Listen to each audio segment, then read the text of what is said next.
This world is overflowing with mana, but unless you're an ancient dragon, you can't use raw mana directly. That's why every mage needs a filter called a mana heart circle. Creating this takes months of practice, even for adults. But for our boy Dale, that's not the case at all. While the elf teacher was explaining the process and advising not to hurry, she had already finished the job. When he shows her that he really formed the circle, the woman is in shock. It's mind-blowing how this 8-year-old brat, who just started training, can form his circle in only a few minutes. But forming the heart circle is only the first step. The hardest part is learning how to release the mana you've gathered. This is where Dale proves he's a true genius. On his very first try, he fires such a powerful ice arrow that it instantly pierces through a massive tree. This situation shakes them to their very core as teachers. Who knows what they'll do when they start learning dark magic and necromancy, if they can do this with basic magic. But before that, let's see why Dalian is such a genius. Hansung was the commander-in-chief of a world infested by flesh-eating monsters. In the heat of battle, a magic portal opened and swept him into another world. The mages of this world hailed him as a hero from the other world. The one who will save their empire from the Demon King. Hansung wanted to return home, but they tortured him and enslaved him with a spell. He spent the next 10 years of his life slaughtering for the empire, just for the sake of one day gaining his freedom. He finally defeated the Demon King, but the empire never let him go. Even after his victory, they gave him one last mission: to kill Sordal, the Knight of Light. Hansung was like a dog before the empire's schemes, unable to defy orders due to magic. He finally fought and killed Sir Daly. But with an unexpected turn of events, a sword was plunged into Hansung's back. The empire he served for years under torture finally killed him, too. Count Brandenburg treated the hero from another world as a disposable hunting dog. Faced with a tragic end, the hero swore he'd never forget the humiliation he suffered. That same night, his soul passed into another body. Lady Elena accepted this child into their world. The boy's father was none other than the continent's greatest necromancer, Duke Saxon. Hansung stole a reincarnation stone before he died. It was the only way for him to break free from the enslavement spell. But he never expected to be born into a noble family. Ours was ready to live a pleasant and comfortable life while setting up his ultimate plan to slaughter those who wronged him.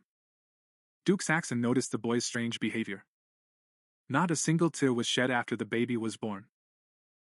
The boy's father started to wonder if this was a bad sign. But don't worry, because the nanny came to the rescue with her ultimate technique. Deadly but slaps. That unique hero endured unbearable torture at the hands of a nanny. On top of that, the kid's mother decided it was her turn to try. While Hansung begged them to stop, his mother raised her hand. But instead of hitting her bottom, he gently stroked it. It was the first time she felt a warm embrace that soothed her skin.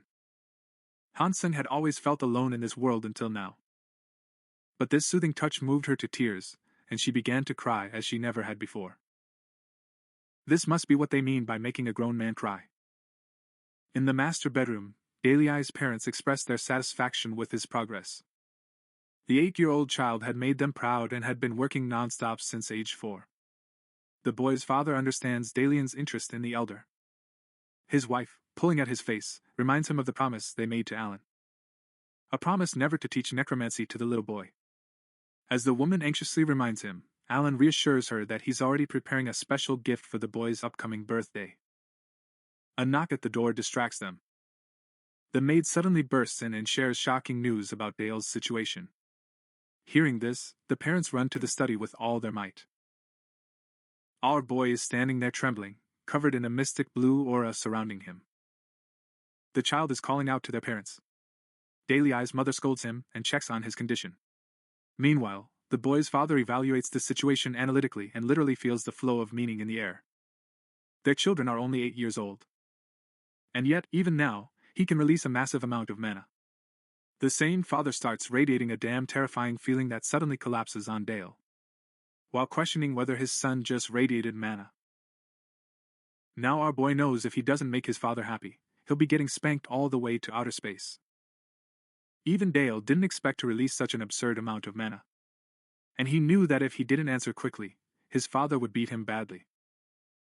But surprisingly, his father smiles and pats his head, proud of his success. He sees it as a great loss that he won't be able to teach her necromancy. This confession feels pretty strange to our boy. Our guy is getting furious because not knowing necromancy will ruin his revenge plans. The boy's mother tells him to go rest while the maids clean up. As he speeds away, Alan and Elena share a peaceful moment. The boy's father has finally found the perfect gift for him. Let's get straight to the birthday feast because parties are always fun. There are a lot of people gathered here. Nobles from all across the Duchy of Nor. They're wondering when the little young master will grace us with his presence. Some hadn't seen him for a long time. By the way, the man of the hour, or should I say boy of the hour, is hanging out on the second floor right now, radiating peak antisocial energy. Dale views meeting all these people at the birthday event as a total chore. He wonders if the reason for this is being treated like dog crap despite being a hero. Even now, being treated as the son of a wealthy nobleman is something new to him. Recalling the events of the other day, Dale goes into detail about how his true meaning was accidentally revealed. You see, despite his talent as a young master, he was actually reading records of his past life as a hero. It really upsets the boy that none of his plans will happen if his father doesn't teach him necromancy. Dale started spying on his parents. He's looking for ways to convince them. He's even thinking of going straight and saying, "Train me, father." But he knows this idea is complete madness, too. Finally, the boy's mother Elena glides in with her stunning dress and congratulates her son. Our young master is curious about who the mysterious person hidden behind his mother's cape is. That person immediately pulls down their hood. Turns out he's the founder of the Blue Magic Tower. This beautiful blue elf is also a master of the water element. Elena introduces Sophia as her son's new teacher. Sophia also greets the little one and intends to work to lead him to success. By the way, our boy is in total shock. He can't believe the great tower master was appointed as his private tutor. This means the new focus will be on learning magic. But that's not such a great achievement, because it's only focused on defense. This shows that his mother, Elena, doesn't want her child to learn those creepy dark necromancy spells and become some third-rate knockoff of Sung Jinwoo. Anyway, Sophia wants to see the boy alone. The young master accepts as well. They head out into the snow, and there, the Blue Magic Tower master reminds the boy that he will only learn water magic from now on. Interestingly, Sophia senses that the boy's heart is elsewhere. She knows he wants to learn something else. The woman's sharp wit leaves us stunned for a moment, but to Sophia, it's perfectly obvious. Anyone could tell Dale's true goal was necromancy and dark magic. The main issue is the current Duke's marital status. This situation is a known problem throughout the Empire. So, since the Duke fell head over heels and married Elena, the woman's been living in fear. He doesn't want his family name tarnished, so he won't let the man teach the kids dark magic. I don't know about you, but geez, this woman is taking the controlling, overprotective tiger mom role a bit too far. She even forced a white dress code instead of black at their damn wedding. Because of this, Sophia says Daily Eye's dreams are far from reality and that he cannot learn dark magic. But our enlightened tower master actually has a proposal. He's willing to convince the young master's mother, as long as the boy follows his guidance. At this point, our boy is stunned by how easily Sophia accepts necromancy and the dark arts. After all, she's an elf who defends the laws of nature, and raising the dead is seen as something disgusting. The Blue Tower master bursts out laughing, clearly amused by the boy's words. And then he asks what you think about priests who bring the dead back to life. Also, when thinking it over, she believes the idea of reincarnation or resurrection actually amounts to the same thing as necromancy. It's not just this conversation, he realizes how wise his new teacher is. She doesn't have tunnel vision, she has a broad perspective, and that's why she could be an excellent teacher. Ending the debate, Sophia thinks it's now time for the first lesson. He knows Dalian has already formed a small part of the mana ring. So his current first goal is to help him expand it into a full first ring. Daily Eye is intrigued and believes this method aligns with his magic goals. Guided by Sophia, he places his hand over his heart and feels a world opening within him. This world is rich and full of meaning. But the problem is, only powerful creatures like dragons can fully harness the true power of raw mana. But for humans, a filter is a must. And this is known as the mana heart ring. The logic is, gather the ring pieces around the heart, arrange them, and loop it. This ensures a smooth flow in a ring around the heart. Dale follows the woman's instructions to the letter, and achieves his goal. It says for the next step, start circulating the mana around your heart. This process takes at least a month, so he's warning you not to get discouraged. But hold on, here's the shocking part, this guy gets it done instantly.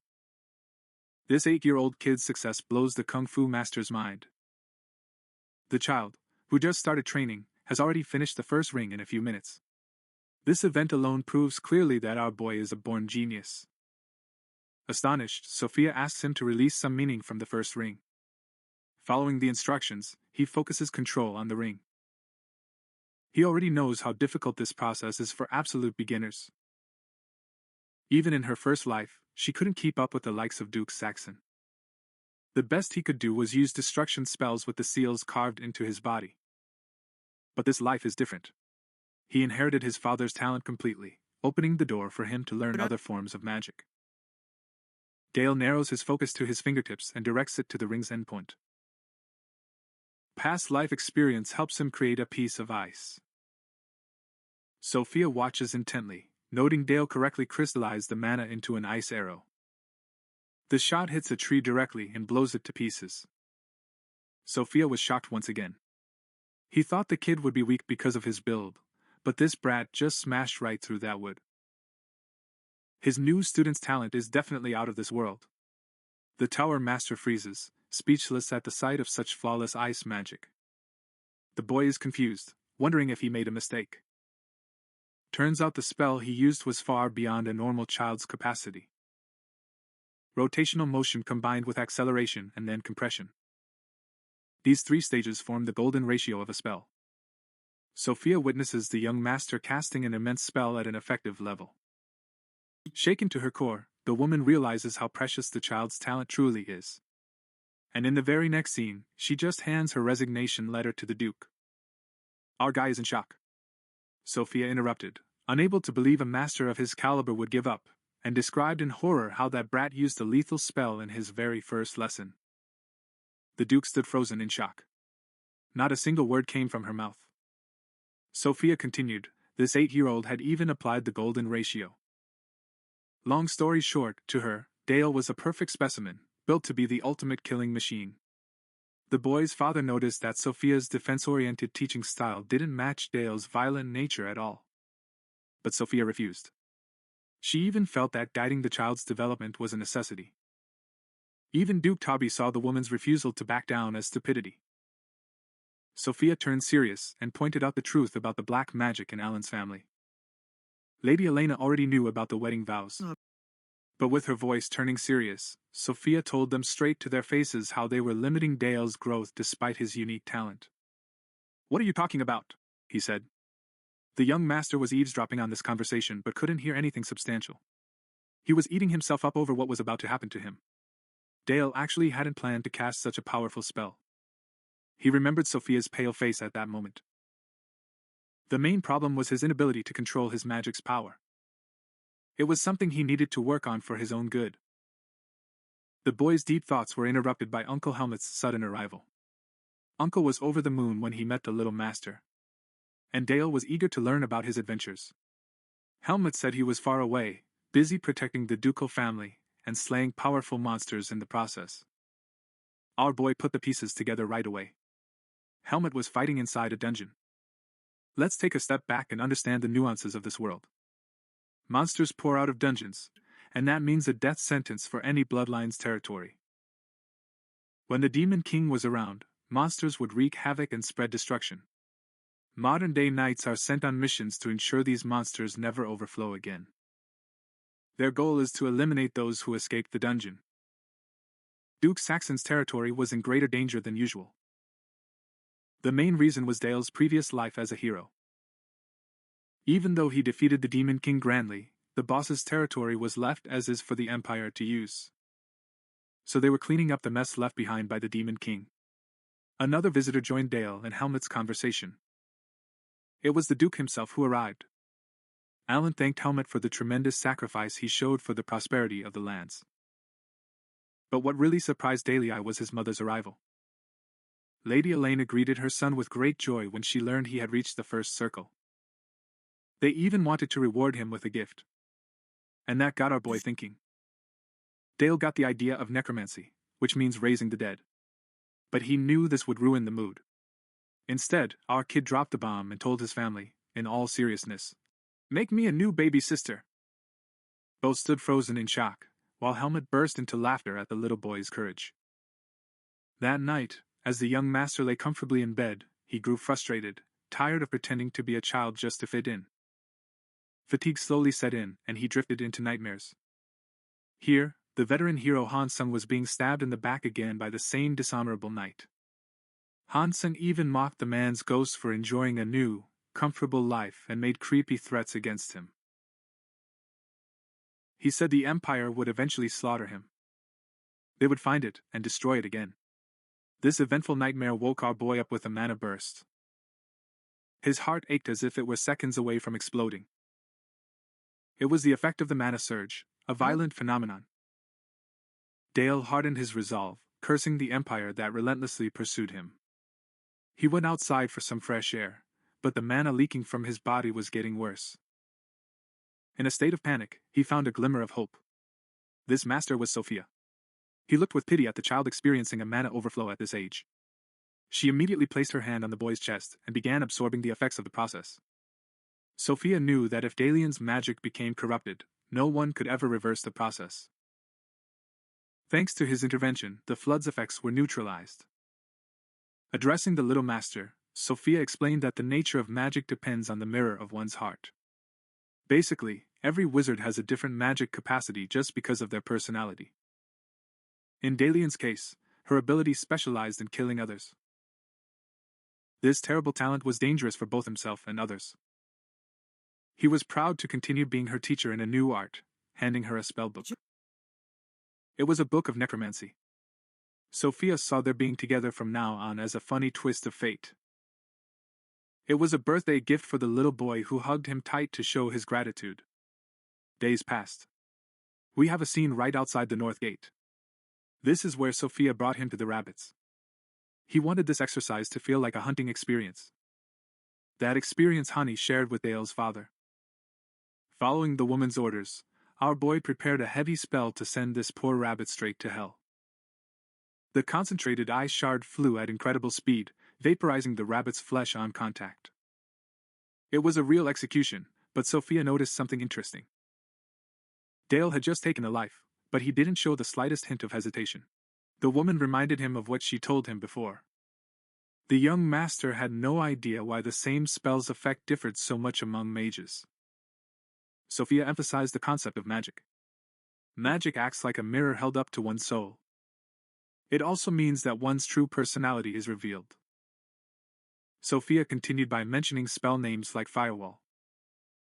In reality, these names only serve to carve the magic out of one's imagination. For instance, the Tower of Red Magic prizes power above all else. The Blue Tower emphasizes harmony. Both share a different philosophy, which becomes their binding form of magic. Philosophy directly affects magic and is the foundation of the magic system. There were also other towers, such as black, white, and green ones. This long piece of information got no reaction from the young master. Sophia realized she was talking a bit too much. Let's kick things up a notch with this death magic stuff. By channeling its most basic magic, it gathers mana around the rabbit carcass. Purplish-black extensions wrap around the body, supporting the corpse with mana strings to control its power. Death magic works with focus points in the skull, spine, and knees. The strings act as control tools, performing the magic perfectly. Dolly gets a compliment from his teacher. They're moving quickly to the second stage. This stage involves using an ice spell called Frozen Armor. Sending an icy path forward, it helps cover the rabbit in strong, thorny armor. This little bastard is ready for war. Sophia praises the armor's design and wonders how long its defense will last. It creates many ice spikes and launches them in a spiral directly forward. The spikes destroy the rabbit's armor on contact and knock it away. But a small layer manages to stay intact, and that makes Dolly incredibly happy. So the defense was successful, but Sophia can read his eager expression. And he wonders if the young master has a question he'd like to ask. The boy raises his voice in excitement, begging him to also teach him the proper use of the water element. While this puts a smile on his face, Sophia's answer is shocking. The woman literally shut him down, saying she only performed a simple display of water magic today. Of all magic types, water has a crazy steep learning curve and requires developmental insight. Most beginners can't even learn a single type of magic at first. Those who can perform two at once are considered dual-element mages. Despite our boy's crazy talent, Sophia thinks it's impossible for him to learn both types equally. The girl is even so overconfident that she practically shuts him down. Our brother's dreams are shattered in an instant. Because despite his great use of magic, he's still an amateur in his master's eyes. This thought has our boy locked in desperation. Anyone would be devastated by this. Dale is so disappointed by the woman's answer that he just ends the lesson right then and there. That same night, the boy goes to the study. He has an absurdly high level of confidence in the old hero's abilities. He thinks he can do anything if he learns enough. The power is awakening within, and that may or may not be a Star Wars joke. But our young Anakin really wants to become a Jedi. After busting his ass working all night, Dala shows up at the training ground the next day. He's so exhausted that Sophia has to call his name over and over again. Sophia can tell he's pushing her limits, and hasn't even blinked. His teacher fears the young boy is overexerting himself. And Dale is ready to show him the fabric. First he revives the rabbit, and then coats it in the same armor. The Blue Tower Master is impressed by his sudden mastery of combined spells. When Dale triggers an explosion using the same armor, a shocking twist occurs, and the blast shoots ice spikes in every direction. Sophia is stunned because the first part was just an appetizer. The undying rabbit emits purple smoke and then explodes with a burst of purple energy. The rabbit explodes, firing ice arrows in every direction. Sophia is caught so off guard again that she has to create a defensive barrier to stop them. When the attack ends, the woman's face freezes. Dale doesn't even seem impressed as he unleashes his newfound corpse and ice blast abilities. He combined the effects by using both elements. He sarcastically teases his master, asking if he's now considered a dual-element mage. The wise elf is frozen in disbelief. He had never seen an attack like this before. A mix of both ice and dark magic to create a complex booby trap. The explosion wasn't even the last part. Dahlia using the thorns was the icing on the cake. Sophia feels overwhelmed, as if she's dealing with someone who has only one intention: to kill. Killing mercilessly on the battlefield. This leads him to wonder what kind of image forms in Dale's mind. He doesn't realize this is Hansung's terrifying killing intent. Young Master is seeing Uncle Helmut again. He brought his team after raiding another dungeon on horseback. It's just a smaller group of monsters this time. Helmut also praises the Black Riders for their strong support. The Black Riders are a special unit of spearmen. And they possess a massive dark aura. They are considered the strongest cavalry unit in the Duchy of Saxony. Their leader is a knight. Captain Helmut himself, considered one of the 7 strongest swordsmen on the continent. The young master respects him deeply. And he begs to be taught some sword techniques. Helmut politely declines the offer. The child is saying goodbye to him for the journey. With Captain Helmut gone, Sophia thinks it's time to head back. We jump to later that night. Here's Sophia, reporting Dalian's use of double spells in the latest training sessions. The Duke is a bit shocked after finding out Dale used death magic. But Lady Elena seems disappointed. Sophia disobeyed orders and taught the boy more than just water magic. He didn't want to limit the scope of the training, and shared that the young master is interested in learning death magic. After a short pause, Lady Elena speaks. Hala strongly opposes dark magic, and Sophia suggests she continue teaching her the water element. Instead, Master Blue makes a promise, and assures them that he'll look after the boy. Before leaving, a sense of guilt overcomes Sophia, and he's returning to apologize to Lord Noir for not keeping their promise. With her final breath, Dale's mother beams with pride that he can use 2 magic circles. And at that age, he thinks it's only natural for him to be that talented, especially since he's his own son. With great fear and disappointment, the Duke confronts his wife, and Dali reveals her desire to teach death magic.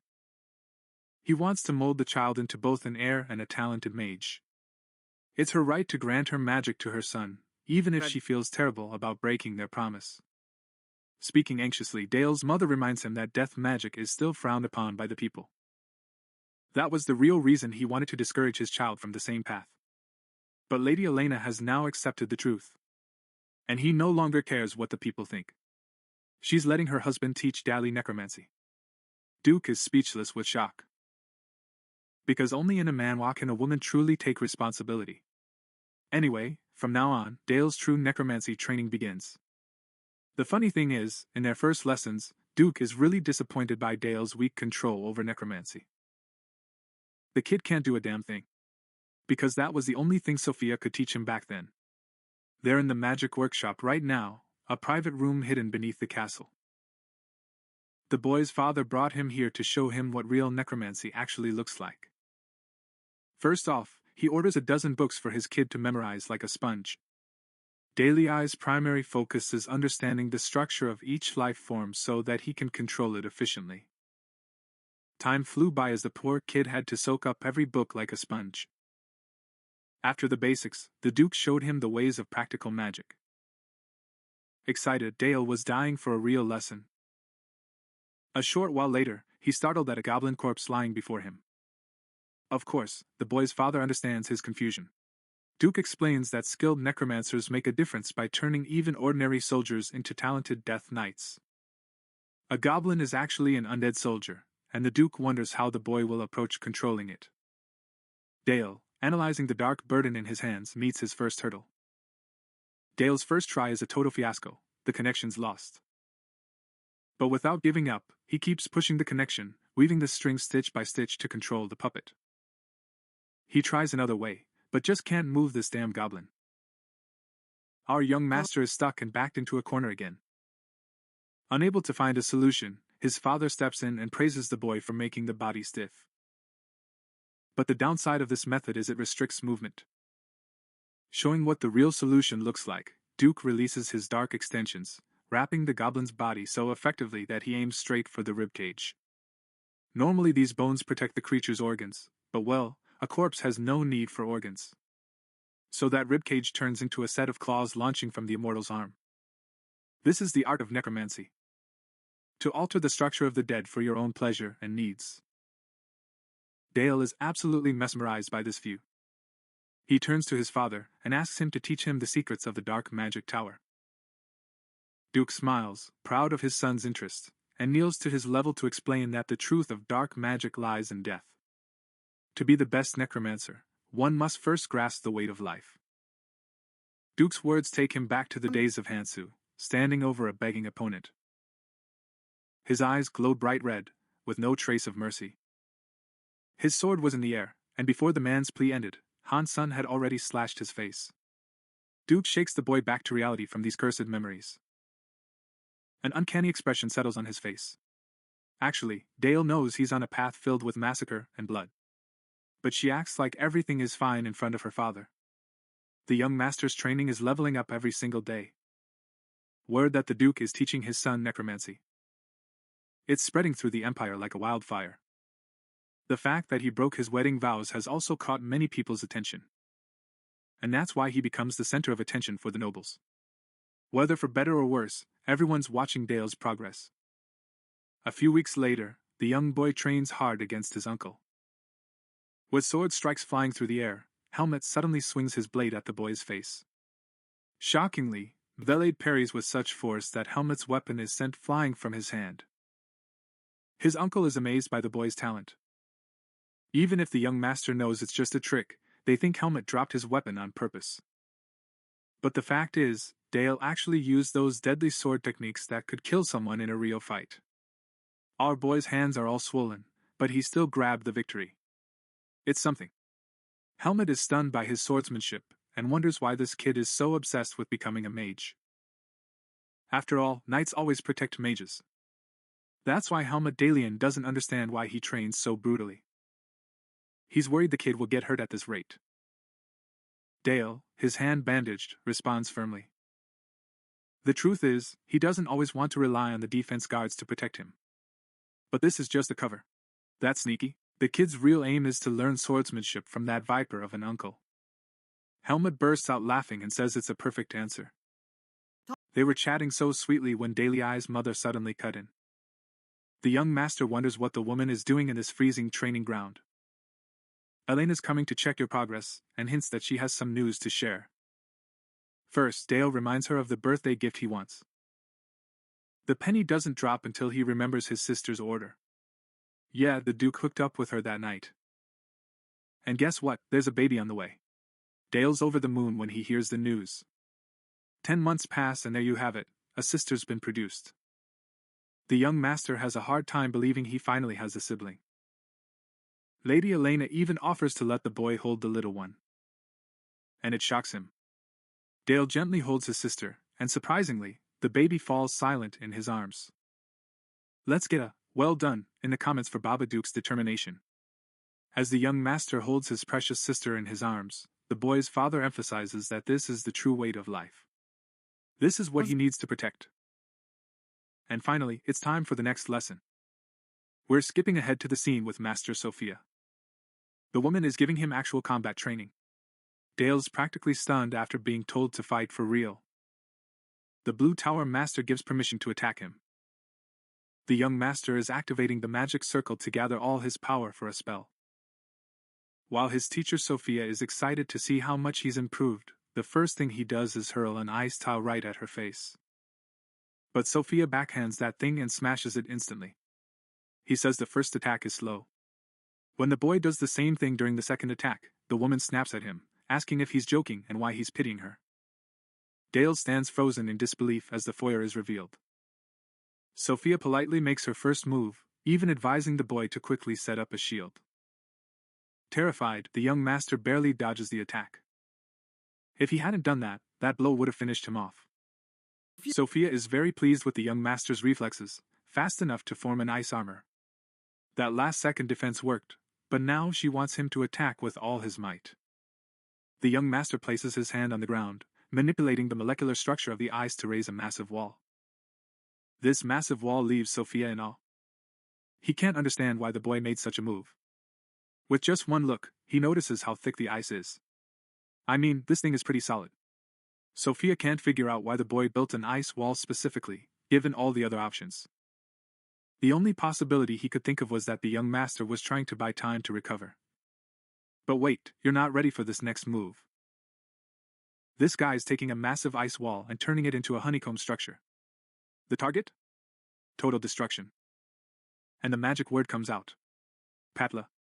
Dale manipulates the wall and blows it up right under Sophia's nose. As the wall vanishes, the young master believes he's landed a critical hit. It had already increased the density of the ice wall. Then he blew it up and sent it flying like shrapnel. This isn't a move anyone can easily escape from or survive unscathed. The dust and smoke clear, and seeing his master's body torn apart, our boy's face turns pale as a ghost. The real Sophia pops up from behind the frozen statue, perfectly fine. Dale lets out a deep sigh of relief. For a moment, he really thought he had killed his teacher. It turns out Sophia cast an illusion spell. First, he praises the boy for this impressive use of magic. Even with her fast defense, Sophia still ended up with a scratch on her face. It's unbelievable that a kid using only his first ring could actually wound the Great Tower Master. Dale apologizes for hurting her, but she's actually quite happy. Crossing that line gets her excited. Because it shows Dale is going all out, trusting his teacher can protect himself. Wiping the blood from his face, he tells him he's a wonderful student. The woman is blown away that the boy could come up with such a crazy magic formula just like that. Dale humbly gives the credit to his teacher. The funny thing is Sophia looks pretty good here. But in the next scene, the woman literally hits rock bottom. Even the Duke is shocked, asking what's going on and where that scratch came from. Sophia says she was hit because of her own carelessness. Duke Saxon respects him for enduring the pain, but Sophia actually loves honing Dale's talent. The Duke makes an additional request, and Sophia is over the moon when she hears it. The Duke explains that a group of orcs has invaded the mountain range. Actually, it's a pretty ordinary group of monsters for a cavalry unit. But here's the interesting part. This man is sending his own child, who just turned 10, to the front lines for this war. Sophia objects to this, emphasizing the child isn't ready for a real mission. But Dale's father assures him that the boy won't be fighting on the front lines. Their main goal is to defend the region as part of the Saxon dynasty. The Duke, radiating ominous dark energy, intends to ensure his son fully understands his responsibilities. Unaware of the incident, Sophia asks for instructions. Turns out Dali's going to be given a pretty solid relic for this mission. And he'll need Sophia's guidance to be able to control this. Alright, now let's talk a bit about these heirlooms. These are objects that contain magical powers as well. They can be activated by transferring mana or by offering one's body as a price. Often the most powerful relics are also the most dangerous, and their end can be fatal. The Saxon dynasty's vault is full of these cursed toys. Dale is being taken there as the Duke's heir. As someone joining the upcoming war, the news comes as a surprise to the boy, but he is restless with excitement to finally gain real combat experience. Duke Saxon shares his goal of rooting out the orc horde with a cleaning crew. Before fulfilling this duty, the boy must use the power of darkness correctly. 3 powerful relics stand displayed before you. After conquering the Demon King's territory, the Saxon family possesses a treasure of Demon King relics they seized. As evident from that intense flow of meaning they emit, these are far beyond ordinary objects. The Duke emphasizes they are incredibly powerful, and therefore just as dangerous. Dale must gain full control before using any of them. Speaking of Dale, the kid just tells his father goodbye and takes off from there. The Duke looks around desperately, searching for his son. Meanwhile, the boy wanders around looking for a suitable keepsake. Then, an interesting piece calls out to him. Sensing the young master's desire for revenge against his enemies, this murderous entity and many others are calling out to him. They're trying to tempt you with their charm. Dale realizes she can feel the Hansung threat flowing through the veins of these relics. But he can't just rely on their help. He desires something much more powerful. Right then, a relic catches his eye. This is a cape. It's called the Shadow Cloak. And it has a deep-rooted history behind it. One of the Demon King's dukes back in Hansungen's time used this high-ranking relic. With that ability to manifest shadows, fighting him must be a real pain. Giving into curiosity, the young master immediately puts on the cloak. Sophia and her father notice and shout her name, but it's already too late. The cloak suddenly swallows him, pulling him into another dimension. The moment she puts it on, she gains access to the object's feelings. This relic harbors a bottomless hunger. The previous owner could summon hurricanes from shadows whenever he wanted. Dale bends the darkness to his will, but to unleash his full potential, he must defeat the creature inside that artifact. While ruling him with its will, the dark entity creates black monsters to seize that young boy. Dale's luck is truly running out, and the worst part is no one from the outside can help him. The place has officially turned into a domain expansion field now. As Sophia's worry grows, the Duke fearfully accepts that his son might be swallowed by that entity. Things are taking a turn for the worse, so the Duke is ready to step in and pull him out by force. Both of them are in shock. Then, a blinding light bursts from the barrier. Dale shows up perfectly safe and sound, wearing a brand new, wicked outfit. The Blue Tower Master is checking your condition immediately. Luckily nothing happened to her, but that's exactly what worries her father. Duke Saxon, for a brat as small as him. It's mind-boggling how you can carry the burden of such a powerful work. The young master asks his father curiously. She's over the moon, begging to try the other pieces too. So basically, he wants to tame them all. This crazy request leaves them both stunned. Even so, the Duke accepts your request. And so, our boy began exploring every single artifact in the family treasure without a moment's rest. Days passed with the little master's education. Helmet was speechless seeing the boy wear that magnificent shadow cape. The kid confirms it. But Helmet can't believe how such a little child controls the cape without any trouble. Dale tells her he only feels a slight tingling sometimes, but otherwise everything is under control. The young master knows the cloak hasn't had an owner for a long time. That's why the cloak is especially drawn to him. most people are deathly afraid of that shadow creature. But our boy's getting buddy-buddy with him using his powers of persuasion. Helmet thinks the kid is a psychopath because he called a dark creature lonely. The funny thing is, Dale crushes your so-called new friend and destroys the creature's ego. The boy has something he wants to ask. Dale wants a real fight right away to test his skills. The battle-hungry and excited swordsman readies his massive blade, prepared to meet the boy's expectations. By the way, our boy's starting to realize that facing one of the greatest swordsmen of the age is no joke. He's in deep trouble. The man says don't be afraid. But anyone in this situation would have peed their pants from fear. Luckily, Helmet only intends to use basic sword techniques, essentially giving the young master a free head start. Dale understands very well how sincerely the knights are fighting. His real goal in the fight isn't to brawl, but to push the Cloak's abilities to their limit. Using the power of darkness, Dale commands the artifact's greatest feature, summoning shadow creatures. He uses the Shadow Sword charge ability to send black extensions at his opponent, as a test. And that savage knight took all of these extensions. With a single stroke of his sword, he shatters it. That's a response impressive enough to leave the young master frozen. Helmet praises the boy and lunges forward to attack immediately. This time, not even a second passes before he's right next to the kid. The young master meticulously drowns the floor in shadows. To trap the knight, the same shadowy ground sprouts spikes to catch him off guard. The knight didn't expect to be caught in a sudden trap. Just like last time, this guy is smashing talent to pieces with nothing but raw strength. Dagla is cornered and tries to use an interesting ability to block Helmet's attack. The knight is impressed because just now, he used enough force to tear an ordinary weapon to pieces. This fight opens his eyes to the special abilities of a high-level artifact, drawing his interest.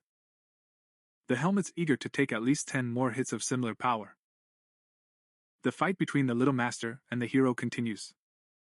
As the rest of the Black Riders watched in awe and astonishment, none could withstand the duels they fought with Helmet. Even after 10 strikes from their captain, they felt as if they'd been overshadowed and crushed by a 10-year-old brat. Days passed, and finally, the night of the mission arrived.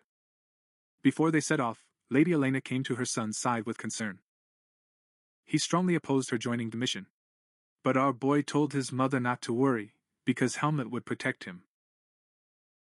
The anxious mother didn't want her precious little one to get hurt.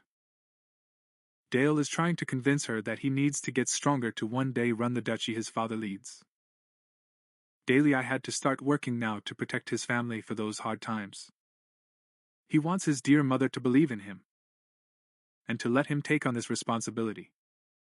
The boy's sincere request melts his mother's heart, and she finally gives in, watching him get on his horse. In the next scene, we are taken to the temporary base. He's prepared the Helmet units with all necessary equipment, and they're ready to go. The boy's father is there too, and suddenly Dale tells him to order the cavalry forward. The young master is surprised, until the Duke announced that one day these cavalrymen would be under his command. Even from now on, they are his knights. This is an important moment for him. He is no longer leading as the hero Hansung. Instead, he's the leader of the Black Riders as Dale. And this time, the result will be different. The boy in the lead, hand raised to the sky, calls out to his brave warriors, roaring the marching orders of House Saxa. Soon after, the troops are moving out. 250 men are being deployed, with the elite ranger unit for the mission. The goal is to destroy nearly 1,000 orcs, whose targets have already crossed the mountains toward the river, to escape the cold. The Black Riders plan to lead the first strike by crossing the lower river to ambush their target. The biggest obstacle, of course, was that deep, stony river. It's impossible for 250 men to get through there. That's why the blue elf stands out with ice magic, ready to build a bridge of ice. Dale is quite pleased to have him along on this mission. Despite its peaceful nature, water magic leads the way forward, and ensures the group passes safely. From here on out, he won't help them, he just wishes them luck and steps aside. And Dale says his goodbyes, of course. But the moment Dale leaves, Sophia gets this strange feeling inside. He is deeply concerned for his student. Her safety is on his mind. Now let's move on to the orc. Our team's already there, readying flaming arrows to ambush the monsters. With the arrows flying, the orcs panic and dozens collapse instantly. While the others fume with rage, Helmet roars at his first 3 battalions to take wedge formation. As they lead the charge, the commander watches from above and asks for Dale's opinion. With his analytical mind, he notices the horses are approaching 40 kilometers per hour. The current pike formation is heavily reinforced by each knight's aura. It looks like such a devastating attack that the orcs have no chance of survival. Even Dale admits this war is completely one-sided. The Duke confirms the power of his cavalry is no joke. Helmet tells the boy to keep his eyes peeled. They haven't won yet. Actually, this was only the beginning. Countering the knight's spear formation, the orcs form their own wedge and skillfully block with shields. The knight commander admits that this ambush won't be enough to finish off the orcs. The smartest move here is to pull back and reorganize for a second attack until most of the orcs are cleared. Fires a glowing flare into the sky. And that's the retreat signal for the knights. Those aggressive knights who just crushed the orcs are suddenly turning and leaving. This is a surprising development for the monsters, of course. They aim their spears at the retreating knights to seize the opportunity. Unfortunately, I think their aim is a bit too good. Because one of the spears takes down a poor horse in a single blow. Pay close attention, as this is a critical moment for Dali, shaken by the fall of his ally. The veteran warriors behind him already count that fallen knight as dead. Even if he's only wounded, there's nothing that defenseless knight can do as an orc prepares to finish him off. The furious young master glares at the adults, questioning why they aren't doing anything. The 2 men stay silent, knowing they have no answer. The knight is about to be torn apart, and his horse isn't fast enough to save him. Instead, he focuses inward, aiming to use a skill that will pierce through the orc with a long-range shot. An average orc's hide is quite thick, providing a solid defense. Not to make this plan work, but he plans to manipulate the ice arrow formula and take inspiration from a bullet. With its new weapon, it even calculates the trajectory needed for a direct hit. After laying the foundation, the prodigy puts the ice arrow into a bullet casing, inspired by the Barrett M98B rifle. Pointing his finger at that massive creature, he fires a shot so fast the bullet pierces the orc's side, a clean hit that leaves it badly wounded. The Duke is spellbound, and Helmet is impressed by Dale's flawless shot. Seizing this opportunity, Dale dives straight into the battlefield. The Duke doesn't want his son stopped. Actually, his face is full of pride. He can't believe his son created a unique formula with such incredible destructive power. This shows Dale's inner world is approaching its completion cycle. Our boy notices a curious formation among the orcs as he dives into the battlefield. They're regrouping for another tactical move. Dale wants to save the knight, but he has 2 problems to face. The first one isn't an issue, but the second, the original formula he used for war, is too long for practical use. It remembers how simple things, like these basic math formulas on the screen, are shortened to make things easier. Similarly, Dale intends to shorten his own formulas. This time, it's inspired by the Car 98K Magnum instead of the Barrett. Though it still looks long, the clever young master is eager to try it out and activates his ice magic again. He takes aim and literally shatters Orkan's head with an ice bullet. That piercing bullet kills the damn thing instantly. Stumbling, the helpless knight wonders why the young master risked his life so much to save him. Dale gets off his horse and tells the young man he's in good hands. He never wants to be the kind of leader who abandons the men who serve him. If you asked me, these words were like a heavy slap in the face to his father and uncle. Anyway, he'd better do what he said. Because 2 more of these ugly guys are closing in fast. This time, our boy commands the shadows instead of ice magic and covers the area with black slashes. This ability is called Shadow Blade, and it slashes through everything in its range. Just like Sukuna's malevolent shrine technique. As heads roll, the caped entity devours their bodies. These things are gobbling them up like fried chicken, leaving nothing but bones. The last orc watches in horror. He realizes he's gone 6 feet under, of course. Dale laughs at his courage and slaughters him with an ice bullet. And just like that, the group is handled. Sadly, even though he saved the knight, the man's legs are broken and he can't move. Something tells me that guy's getting fired the second they get back to HQ. Our boy carries her in his arms like a princess, and returns safe and sound with his head held high. Commander Helmet is quite happy to lead the full-throttle attack. With the boys' return, the Saxon house forces, witnessing their young master's epic display of courage, are more fired up than ever.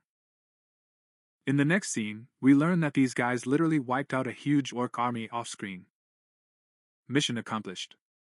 But the Duke's son has a personal score to settle.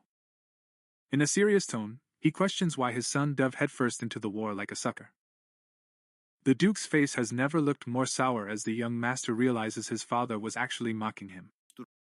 With even more confidence, he reminds the father of his own words. He said he'd lead the cavalry one day, remember? His answer fits this determination perfectly. The Duke instantly calls out the kid's weak excuse. This is actually an eye-opening moment for the young master. Because he knows she loves her father's men. 1 second. What? Dale counterattacks by asking his father why he just watched while his own people died. The Duke explains that knights going into battle never expect to be rescued by others. They're aware of the risks involved. But the kid still claims he should try to save that poor man. The Duke is fuming and lashing out. It shows that your previous move created an expectation. Because he saved one person, the rest of the knights will now expect someone to save them too. This hit Dale like a bombshell, yet somehow it made perfect sense to him. The Duke wonders how many knights the boy can save with that mindset. While Dale remains speechless, Duke Saxon reminds him that knights are trained for this task. And he says he won't intervene unless he sees them truly reaching the limits of their combat power. That's the kind of respect he has for their cause. Unfortunately, the old man is presenting arguments so solid even the young master can't refute them. This simple truth was clearly taught to Hansung in his previous life, but he had completely forgotten it. After all that, the Duke comforts his son, expressing how proud he is of Dale's fighting spirit. He wants to keep honing this spirit for future wars. With their debate over, the cleanup is deemed a success and the group returns to the castle. Soon, word spreads of a young boy who charged into the battlefield to save a knight. These claims are exaggerated into unrealistic expectations. For instance, people think Dale wiped out 1,000 orcs all by himself. Walking among them, he can't help feeling deeply ashamed. But at least he made the people in his area happy. Days pass as Dale continues his practice in the training arena. Then our little one gets noticed by the knights. They shower her with praise, making her even more embarrassed. Helmet laughs and tells the boy to accept it with joy.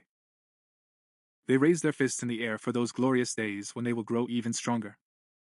Their fiery spirits please Dalei. Just then, a servant arrives to announce that new guests have come from the Orhar estate. Our boy says thanks and is looking forward to meeting a special guest. Let's talk about the warrior Orhar seed. A prestigious family founded right after the Unification War began, led by Patrick Bardelin, known as the Divine Sword. Patrick Bardell has perished along with his household. Dale notices Helmet's sad expression. Turns out his uncle was trained by the Divine Sword and set on the path of knighthood. Heading to the throne room, the young master understands why his uncle might be uneasy. While the Duke praises his son for working hard, the butler announces the guest's arrival. A blonde lady and her daughter enter with noble poise, with no servants around. Vanessa greets the Duke respectfully, but for some reason that little brat next to her is like a powder keg. He probably needs a medieval version of a Snickers to fix that feisty attitude. Charlotte is making the worst scene imaginable and disrespecting the Duke. He wonders why his mother bows down to these people. This is the peak of disrespect, but Duke Saxon doesn't seem to care at all. Instead, he wants his son to give Charlotte a little tour of the castle. A task the young master will be happy to fulfill. Our sweet, innocent boy reaches out, but this tiny blonde girl is so angry she slaps his hand away. It pushes so hard that Dylene's hunter's web gets red and swollen. Duke Saxa is losing his temper.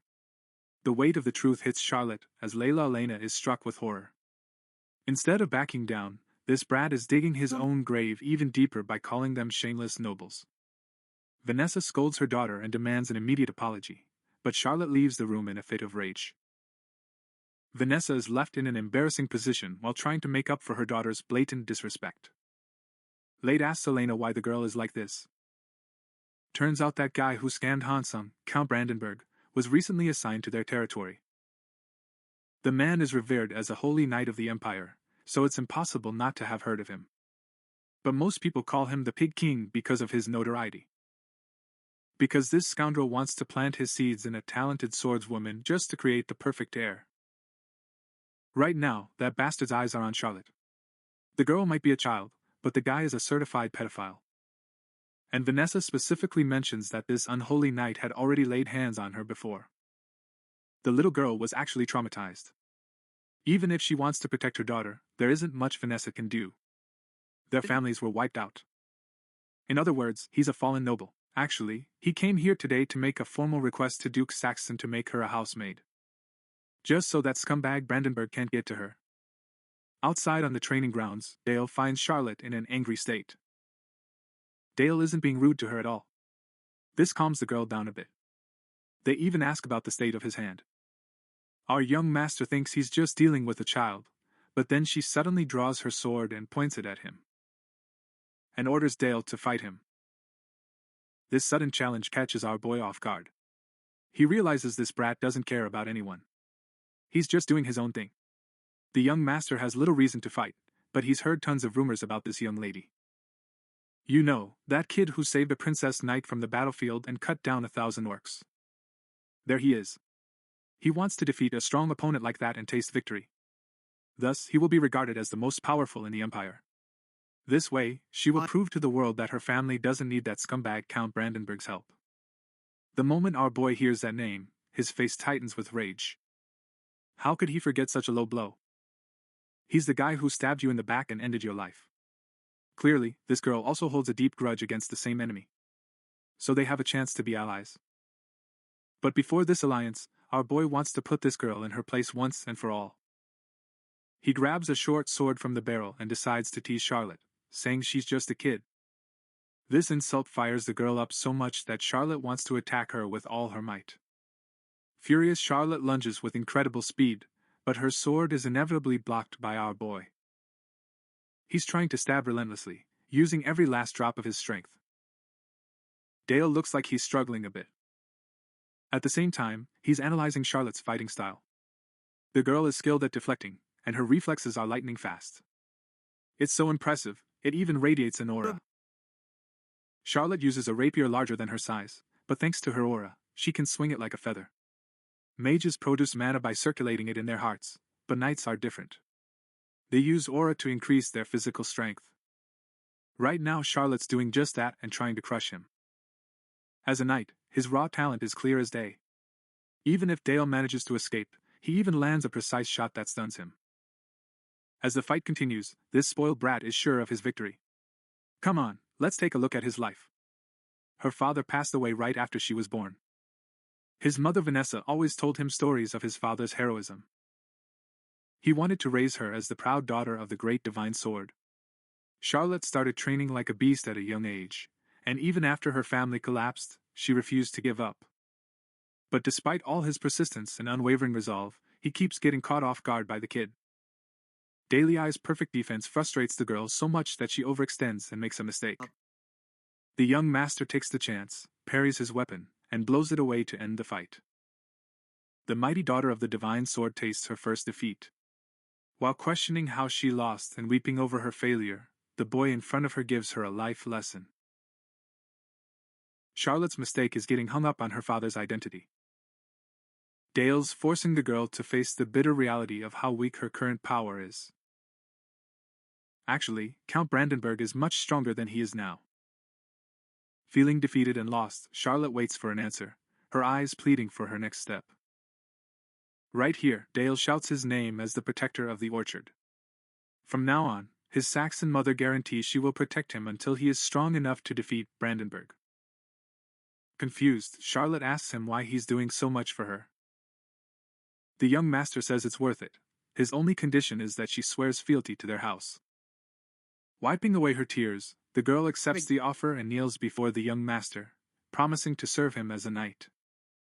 It may seem like empty, childish words, but Dale can feel the dominant resolve behind them and understands his feelings. Then our boy goes to his father and officially reports that Charlotte has been hired as the new maid. The Duke is surprised by the girl's 180-degree change in attitude. Dale tells his father they made a promise, a vow to protect their orchard. This confession annoys the Duke, and he asks if Dale is only using the family name out of pity. The young master firmly rejects this idea and reveals a much greater ideal. He wants to obtain the divine sword heritage ability. This oath will create a new divine sword, and one day, it will become an immense power for the families. Impressed by this answer, the Duke praises his son.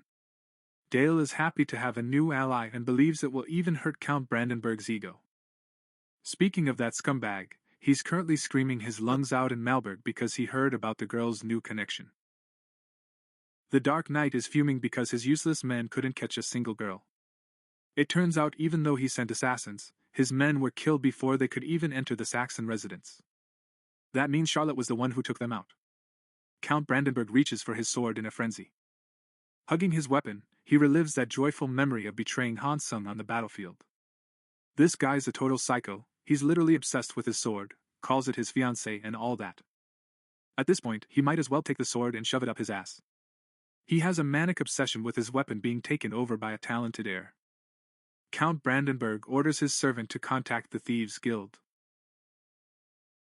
to send more men into the Enaidi Saxon territory. He's even ready to pour in a huge amount of money to take over Charlotte. 1 week has passed since Charlotte took her oath of service. She had to work constantly to become a proper maid. He also sparred with our boy for physical combat training. They faced each other again as Helmut watched their duel. This time Dale fought with a short sword, going on the offensive and forcing the girl into a quick series of defensive moves. The swordsman noticed the girl was struggling, but still. He never imagined such a brutal duel would break out between two kids. They couldn't compare to real knights, but their pure bloodlust fit perfectly with those quick reflexes. Our young master suddenly grabs the cloak and reveals his weapon. An interesting move, even Charlotte is stunned. The girl really tries to stab him, but Helmut steps in and stops the fight. Even if the knight praises her, the little girl doesn't care for empty flattery and wants immediate feedback. And Helmut begins his speech like this. Has the young lady grasped the essence of her weapon, I wonder? Until now, he only used it as piercing power, but the truth is, the true essence of his weapon relied on that impressive footwork. Dallin's thing was this: he dodged the girl's attacks while moving in at the same time. The moment the girl felt pressured, Charlotte should have backed off. The problem with rapier defense is that it quickly loses its precision. It looks like, unfortunately, Helmut says Charlotte needs to completely change her fighting style. Their posture and style are honestly full of flaws. The girl pouts, of course. He's never had a proper teacher before, so no one could correct his mistakes. Even Helmut joins in a bit. He's just telling the little lady he was joking to win her heart back. By the way, our boy wonders how much the girl will improve after being trained by one of the greatest swordsmen. He thinks it's quite possible Charlotte will crush him in the next scene. We're diving deep into magic training. Dale realizes the process of creating more mana circles is the same, but there's just one problem. Improving takes a crazy amount of time. It even takes decades. The shocking part?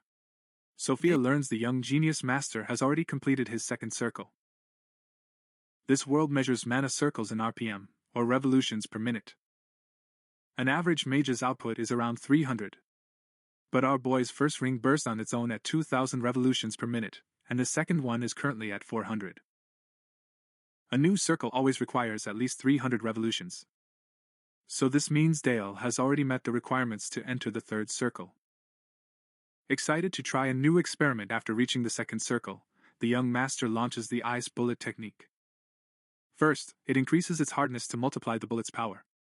Then he aims for the nearest tree and cranks up the bullet's spin to increase the speed.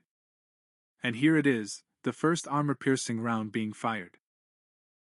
It has such a destructive capacity that it literally wipes out the tree. The young master is shocked by his own cultivation level. He realizes that controlling the bullet is much easier now. While her teacher Sophia is proud of her talent, Dale gives all the credit to her guidance. The woman keeps thinking about how this child prodigy is full of miracles. And he always uses his power for the right reasons. Although his power scares Sophia a bit, she ultimately trusts him deeply. He embraces him as his proud student. Dale's caught off guard and he's super uncomfortable with it. After all, he was a grown man in his past life. Later that day, our guy gets a bit stressed out because of his teacher. He even begins to wonder if Sophia really just sees him as a child. Well, that's the obvious explanation anyway, buddy. The young master has cleared his mind of distractions and is focusing on his training. Ours uses Sung Jinwoo's famous Arise, command and summons an ice wall. Then he tests the wall's durability with a rain of ice bullets, like a shotgun blast. Every bullet ricochets off the wall and back at her. The young master defends with his barrier, wondering if he should try a single-shot blast next time. Suddenly, Charlotte bursts out of the forest. He was already looking for him, and recently under Helmet's guidance, he started practicing that cool footwork. The young master can see that the girl truly enjoys learning swordsmanship. But Charlotte actually came here for another purpose. With a flushed face, he begins to apologize for his rude behavior. He gave it some thought and realized how badly he behaved. Instead of playing it cool, our guy just confirms she's a rude brat and totally crushes her ego. But at the same time, she forgives him and wants him to act friendly as before. Soon after, they start hanging out.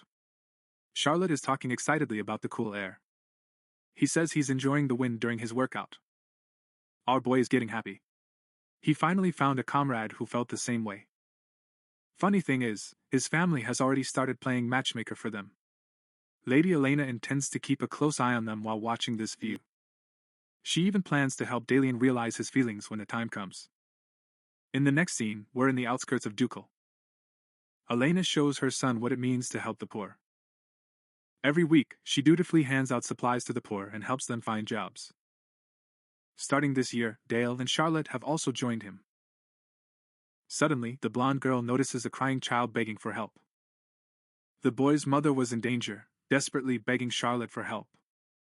Things look bad, and our boy knows for a fact they're being lured into a trap.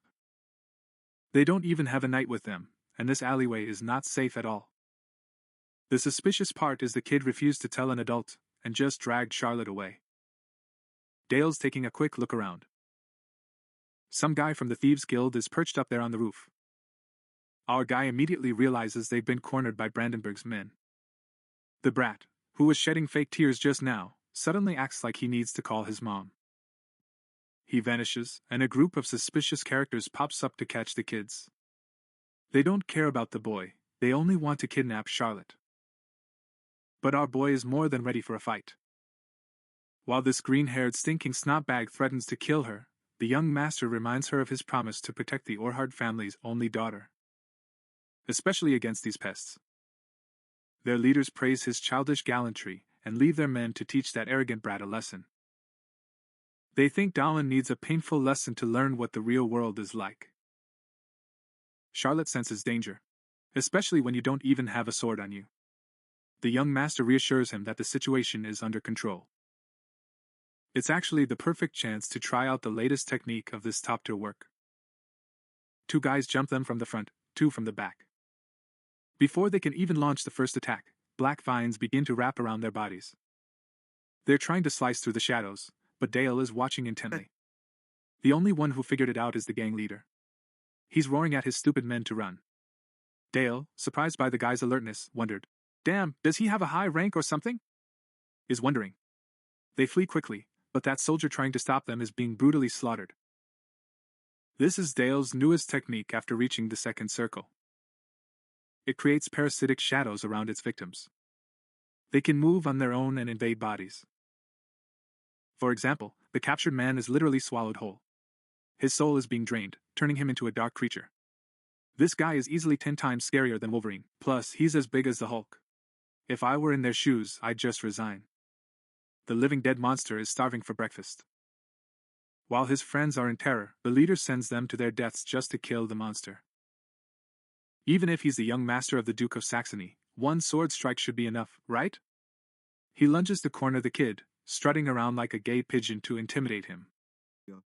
Our buddy thinks he's in Naruto, throwing kunais and acting like he's unstoppable. Dale, on the other hand, stays quite calm. And he's using a 12-gauge shotgun to turn this guy into mush. I mean, the guy's literally been turned into Swiss cheese now. Charlotte is watching our son make fools out of these amateurs.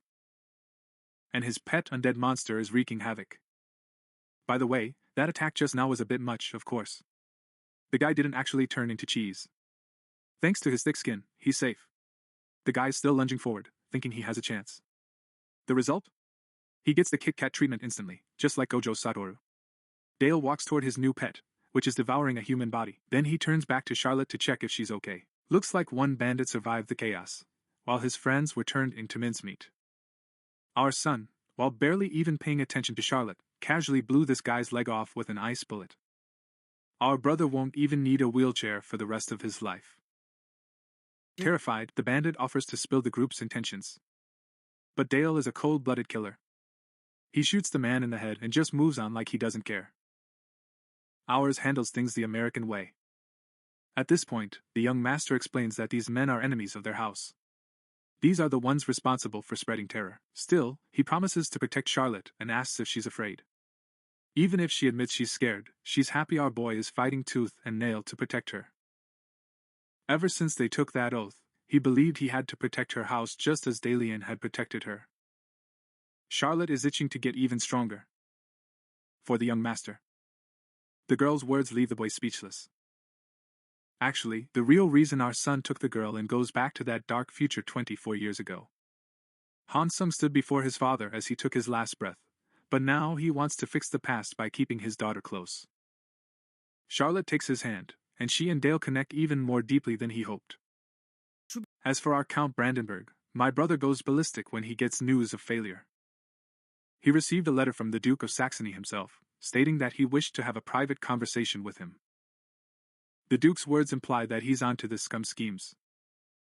Brandenburg knows he can't refuse such an offer, even in the position of divine sword. Days pass, and we arrive at the castle. Brandenburg is here, but his face looks more anxious than ever. Duke Saxon jabs at him, while humbly inviting him into the castle. The Holy Sword fakes sincerity, and says it's honored to come to the Duke. But seeing these clowns, Charlotte and Dalei, he's fuming deep inside.